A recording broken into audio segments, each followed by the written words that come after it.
LDF-ലായാലും UDF-ലായാലും Jose K മാണിക്ക് Ettumanoor seat ഉറപ്പാക്കുകയാണ്. അതായത് നിയമസഭാ തെരഞ്ഞെടുപ്പ് അടുക്കും തോറും ജോസ് കെ മാണിയുടെ അവസ്ഥ വളരെ പരിതാപകരമാവുകയാണ്. ഒരു പാർട്ടിയുടെ സംസ്ഥാന നേതാവിന് വെറും ഒരു രാജ്യസഭാ സീറ്റ് കൊണ്ട് മാത്രം പിടിച്ചു നിൽക്കാൻ സാധിക്കുകയില്ല. ആ സ്ഥാനം സ്ഥിരതയുള്ളതുമല്ല. ഒരു MLA-യോ മന്ത്രിയോ ഒക്കെ ആകുക എന്നതാണ് സംസ്ഥാന നേതാവിന്റെ ലക്ഷണം. മാണി സാർ പതിറ്റാണ്ടുകളോളം അങ്ങനെ തന്നെയായിരുന്നു. അതുകൊണ്ട് ഇടതുപക്ഷത്ത് തുടർന്നാൽ ഒരു ഗുണവുമില്ലാത്ത നേതാവായി ജോസ് കെ മാണി മാറുകയാണിപ്പോൾ. ഇടതുപക്ഷത്ത് തുടർന്നുകൊണ്ട് മുന്നോട്ടു പോകാൻ ജോസ് കെ മാണിക്ക് ഇനി കഴിയില്ല. തന്റെ പിതാവിന്റെ സീറ്റ് കൂടിയായ പാലാ മണ്ഡലത്തിൽ LDF-ൽ നിന്നുകൊണ്ട് മാണി സി കാപ്പനെ തോൽപ്പിക്കാനും സാധിക്കില്ല. സമാനമാണ് കടുത്തുരുത്തിയിലും മോൻസ് ജോസഫിനെ തോൽപ്പിക്കാൻ പറ്റില്ല.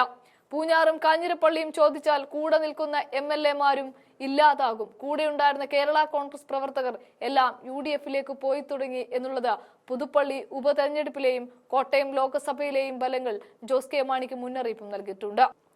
അതിനോടൊപ്പം തന്റെ കൂടെയുള്ള പൂഞ്ഞാറിലെ സെബാസ്റ്റ്യൻ കോലത്തിങ്കൽ MLA-യും ചങ്ങനാശ്ശേരിയിലെ ജോബ് മൈക്കൽ MLA-യും UDF-ലേക്ക് പോകുന്നു എന്ന വാർത്തയും പുറത്തു വരുന്നുണ്ട്. അങ്ങനെ LDF-ൽ നിൽക്കുന്ന ജോസ് കെ മാണിക്ക് ഇനിയൊരു രക്ഷയില്ല എന്നുറപ്പാവുകയാണ്. അപ്പോഴാണ് അദ്ദേഹത്തെ UDF-ലേക്ക് പോകാനുള്ള ഒരു ആഗ്രഹം ജനിപ്പിക്കുന്നത്. ഒറ്റ ഉപാധി മാത്രം ജോസ് കെ മാണിക്ക് ഏറ്റുമാനൂർ സീറ്റ് എന്നുള്ളത്. അങ്ങനെയുള്ള ചർച്ചകൾ നടക്കുമ്പോഴാണ് എന്ത് വില കൊടുത്തും സംരക്ഷിക്കാൻ CPM പ്രത്യേകിച്ച് വാസവൻ മന്ത്രി മുൻകൈ എടുക്കുന്നത് എന്നാണ് അറിയുന്നത്.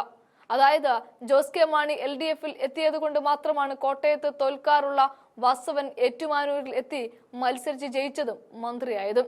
അതിന് ജോസ് കെ മാണിയോട് മാത്രം കടപ്പെട്ടിരിക്കുകയാണ് വാസവൻ. അതുകൊണ്ട് ഒരു ജയം അന്വേഷിച്ച് ജോസ് കെ മാണി മുന്നണി മാറേണ്ടെന്നും LDF-ൽ തന്നെ തന്റെ സീറ്റ് വിട്ടുതരാമെന്നുമുള്ള ഒരു ഓഫർ വാസവൻ മുന്നോട്ട് വെച്ചു എന്നും അറിയുന്നുണ്ട്.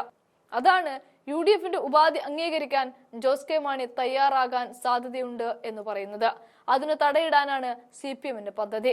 തനിക്ക് രണ്ടാം ഭരണം തരുന്നതിൽ പ്രധാന പങ്കുവഹിച്ച ജോസ് കെ മാണിയെ കൈവിടാൻ പിണറായി വിജയനും തയ്യാറായില്ല. അതുകൊണ്ട് UDF-ലായാലും LDF-ലായാലും ജോസ് കെ മാണിക്ക് ഏറ്റുമാനൂർ എന്ന് ഉറപ്പാക്കുന്നു. പക്ഷേ ഇടതിനെയും വലതിനെയും വിജയിപ്പിച്ചിട്ടുള്ള ഏറ്റുമാനൂർ മണ്ഡലം ഈ പരുവത്തിലായ മാണി സാറിന്റെ മകനെ അവിടുത്തെ ജനങ്ങൾ സ്വീകരിക്കുമോ എന്നാണ് ഇനി അറിയാനുള്ളത്.